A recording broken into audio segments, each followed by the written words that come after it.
Welcome to KRA's The Hub, the official podcast of KRA Corporation. And now get ready to hear workforce topics and trends you need to know on the go.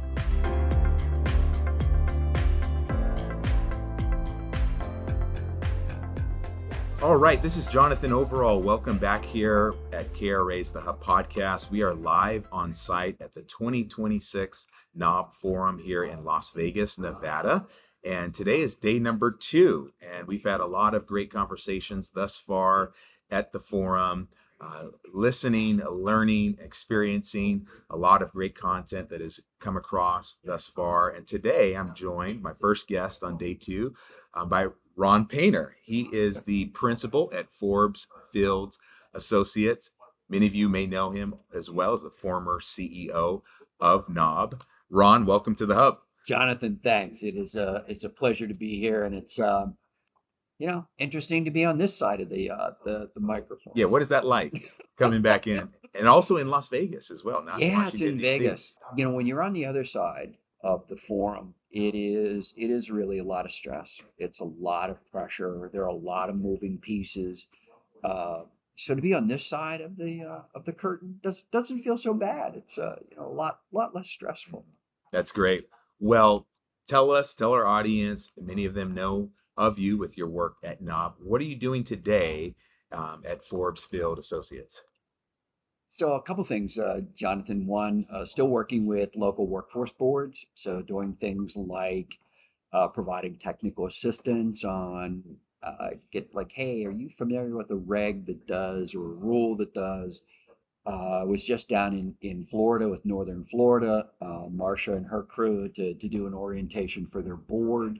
So we're still doing some of that. Also doing a project with NC State Institute for Emerging Issues that I hope we get a chance to talk about, called the Workforce Leadership Institute. And it's the things that not only I have learned, but we've engaged a number of people that were an important part of my tenure at NAWB to help us teach. So it's a really, really cool project. So doing that, I left DC, moved back to my home territory of just north of Pittsburgh. So I'm back in home territory. That's great. So tell us a little bit about the Workforce Leadership Institute and the focus and what you guys are working on currently. Well, the Workforce Leadership Institute grew out of discussions that I had my colleague at NAWB, Melanie Anderson, had with North Carolina State.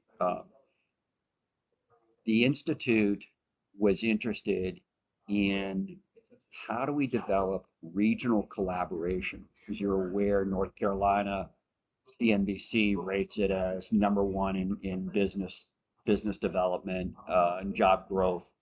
The idea was, how do we get organizations across the workforce development spectrum to collaborate together to do what is a Herculean task, and that is producing a skilled labor force as quickly and as skilled as North Carolina needs. So we did that, and then the Institute, Sarah Hall and her crew, Sarah came back and said, okay, would you do it again? So we did one cohort, then we came back and revised the curriculum. We're now going to launch cohort 4, June 15th through the 18th, in most likely in Raleigh, North Carolina, or in Asheville. So the idea, we do this in over 3.5 days. And the idea is to try and level set, what do we mean by the workforce development? What is about it? And the first part of that is to help people recognize that there is an industry out there around skill and talent development.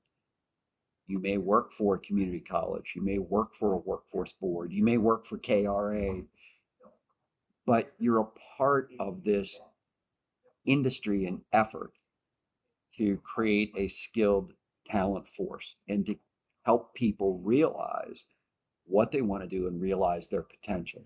So how do you do that across organizational boundaries? How do you develop true collaboration?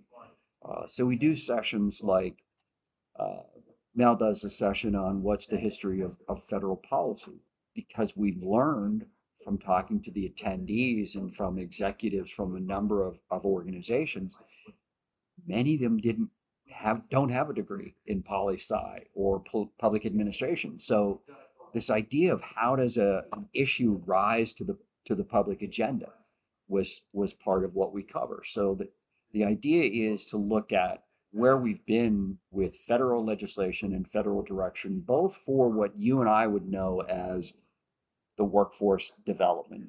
So JTPA, CETA to JTPA to WIA to WIOA, but then also looking at the education milestones. What are the big pieces of federal legislation?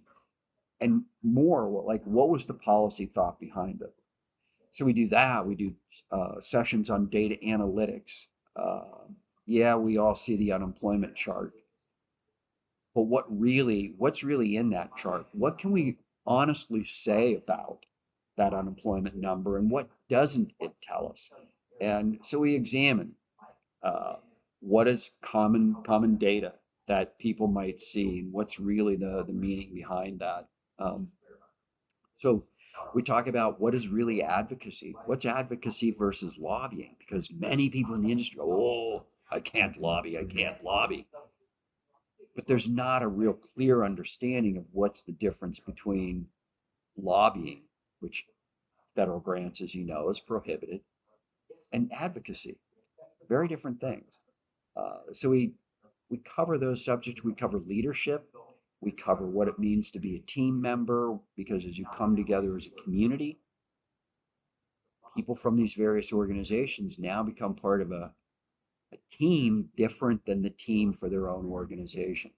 We're going to launch cohort 4. We have national experts. Really gratifying to me that a lot of the partners that were a part of my tenure again at NAWB now jump in to help teach. I feel like, in a way, it's giving back. I got so much from so many people. So it's partly, an effort to give back. That's great. And I think it's great. A lot of times there's really not the how-to, the guidance, and really the approach that needs to be taken in times like this. And I think what you guys are doing is a really beneficial thing for leaders, emerging leaders, really in the uncertain times that we're in workforce development, the economy, the digital transformation that's impacting workforce. What are your thoughts on the pulse of what leaders are facing today? Oh man, we do a session at the symposium called Issues, Trends, Stakeholders, and Scenarios, because my experience has been most people in the field are so busy with what they're trying to do Monday through Friday. Part of what happens for them in 3.5 days is what I call it the luxury of being able to sit back and think more deeply about some of what they see coming at them, and frankly articulating trends and issues that they see, and then also the recognition that somebody else got some anxiety and some angst about what they're seeing. So some of the things that I think, again, mentioning, I think speed is one of the big issues, and we hear that over and over again. How do I, as a leader, help my organization be resilient? How, as a leader, do I create an agile organization? And so part of what we talk about is, what do we understand about agile leadership today? What are we asking for leaders? So I think today, the need, we're in a period where the labor force, we're sitting at about 64% of labor force participation. The demographics of the country tell us that, we're kind of flat in terms of any labor force growth. So how do you engage that labor force? What does that labor force look like? What's going on with them today? So those are the issues that we hear. We hear the issues that I suspect my parents' generation talked about how I had no motivation, how, I didn't know how to work. Yeah. So we hear that. We hear this transition of, majority of the labor force now is our millennials. So we hear that. How do we deal with, the worker? And yesterday in the session that we were doing, people started to raise the issue of, okay, we have a lot of remote work going on.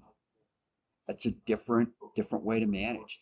It's a different challenge for a manager. So I just think there's a lot of things coming at leaders today.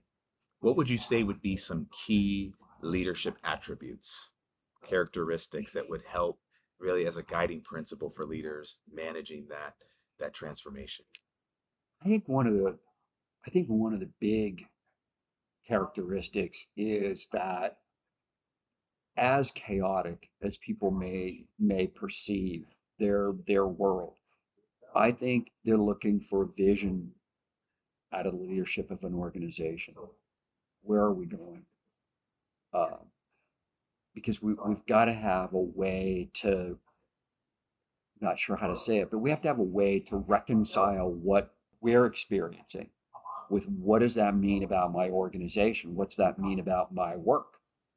How I'm going to work? What's the work of our organization? So I think really critical for leaders is to be able to establish what's my vision for this organization, and then how do I create an organization that's capable of achieving that. And I think also leaders taking the time to engage in those conversations about what are the issues and trends, and then what are the scenarios. Data becomes very important, not only to me for the organization, but part of what conversation with people here, directors here, and also when I'm working with local boards, is what metrics do you want to pay attention to? What do you see as the critical issues in your region? Is that the big manufacturer or the big company in your region is now doing business differently? Well, what does that mean in terms of the impact on the workforce? And then what's that secondary impact on industries or businesses that may support that? Was recently in an area, agriculture, as it is, sometimes unrecognized, as it is literally in every state. Ag is important. They have a very big dairy farm operation that reduced its labor force by half because they introduced automated milking parlors, robots milk. So, okay, so what are the implications on that? I think also it's the ability to engage. If you're in our sector, it's not only, I think, the ability to engage with business. I think it's also the ability to engage with other leaders in the community and create a win-win for organizations that are working at this need for talent. From a policy perspective, we've seen times that are unprecedented before, but always it's the current unprecedented moment that gets the most anxiousness. Right? How important is it to be able to look back and see how things have evolved over the decades in workforce development? I know transformation and change is happening faster, but how important is that for the perspective of today? Obviously, we don't know what the future is going to bring, but with the current state of uncertainty, how should leaders view and approach the current times that we're in? Oh, Jonathan, great question. I don't know that I have a great answer. I one of the people that I really admire is Harry Truman. And Truman used to say, if we don't study history, then we're bound to repeat it. And I also look back, Carlyle wrote, as England was facing this churn in their textile industry, these upstart people in the colonies were getting into textiles and manufacturing, and they were making a lot more than was being made in England. But Carlyle's caution was that the world will always hunt quality. So the focus is on quality. So I think that's part of, uh, I think that's part of it is how do I do what I do very well? And we know from looking at companies that are doing well, it is how do I listen and interpret what the customer, my customer, is telling me. So coming back to like, what leaders and what boards of organizations can do, I think, is be very clear who is our customer. Uh, and and I would hope from a policy standpoint that governors, that states, and the federal government would recognize uh, that we don't have enough money to serve everybody or every industry. So at the local, the regional level, again, who is that critical customer for our economy to be resilient? And I, I think that's a key part of it. I think it's important to look at the trends because you're right. We've experienced high unemployment before. You know, I've lived through the dot-com burst and I've lived through the downturn of the steel industry and we've seen the recession. So I think it's going back to examine what worked in getting people connected. Last question for you. The theme at this year's event is Ignite, Innovate, and Impact. What do those words mean to you in your perspective now and your current work, but also what that means for the leaders that are here and listening in our audience? Great question. um, I really, and I guess maybe back to your earlier question about don't we always think we're in sort of chaotic times? But I think we're in a really precarious time for the skill development industry. I mentioned speed, the speed of business and the churn in business and the uncertainty that that companies face about what's happening, what's next. Um, One of the things that we talked about yesterday in the session that I did with Barani and Johnny Lynn from Transfer was advocate for relevancy.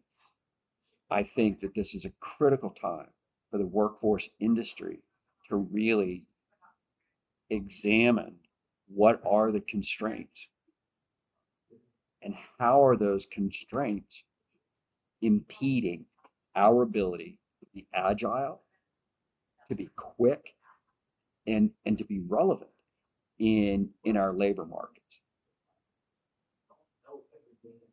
For our organizations, yes, but we see KRA, we see millions of people a year, and their lives are chaotic. Their lives are chaotic because of the circumstances that sometimes they find themselves in. But their lives are also chaotic because I can't imagine they're also not trying to figure out what's next. I have a friend who works for a law firm.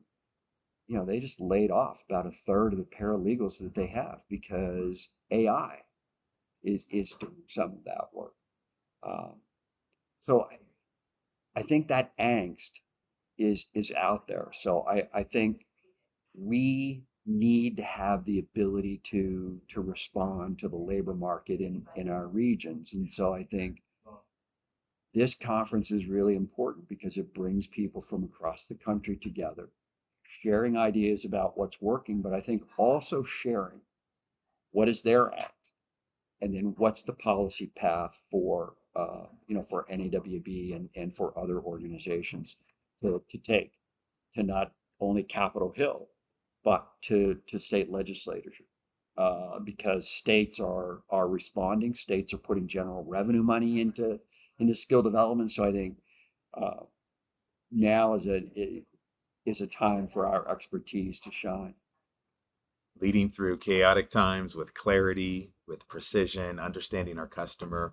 Ron, I want to thank you for your insights. Yeah. Any last thoughts? Well, I just like as you say that, I think one of the other things that we need to overcome is you probably have somebody who helps you with your investments. I certainly do, because God knows I don't know what's going on in the market. So, James provides me direction as to where we're going. And I think he tells me there's no certainty in what we're doing with this investment. This is the best advice I have. This is the best thought I have about what's happening in the market. We have to get comfortable with, we look at the data, we look at what's happening to the critical industries in our region and the occupations, and we have to take action. And you know what? Sometimes we might have to reevaluate a decision we made 6 months ago, and we may have to reconfigure what we're doing or redo what we're doing. We can't see that as failure. We have to see that as the normal course of our business. We have to be unafraid to be bold. We have to be unafraid to be innovative, and we have to be unafraid to accept the results of that action and then readjust. So I agree. I think these are challenging times, but there are so many passionate and bright people in our industry that we gotta get them working together. That's great. Sometimes we look back at change that's come and opportunities that were there, that were present, but there were people at that time that had to persevere, lead with boldness, persevere through the changing times. And I think those are great insights and principles that can guide leaders during this time. Not be isolated and come to events like this, stay connected to the voices that are helping to lead with clarity through that. How can folks become a part of the Workforce Leadership Institute? Well, they can go out on the web and they can look at the workforceleadershipinstitute.org. There's a contact us section on that website. It explains a little bit about what we do. And registration for June will open next week, so they can contact us for information, and we can send them what happens in the symposium, and they can register and join us in Raleigh. It's a great 3 days. I mean, I learn a lot, and the people who participate tell us that it's a great experience for them as well. Sounds like a great immersive experience for leaders in workforce development. Ron, I want to thank you for the work that you do and for joining us here today. Safe travels back to Pittsburgh. Thanks, Jonathan. Yeah, Pittsburgh with an H, because that's right. I grew up in Pittsburgh, California, so with no H. Yeah, exactly. Yeah. So thanks. Thank you. Safe travels to you as well. Thank you. Thank you for listening to KRA's The Hub. Don't forget to subscribe to the podcast on Spotify, Apple Podcasts, or wherever you listen to podcasts. To learn more about KRA Corporation, visit www.kra.com. Thanks so much for listening, and we'll be back soon with a new episode.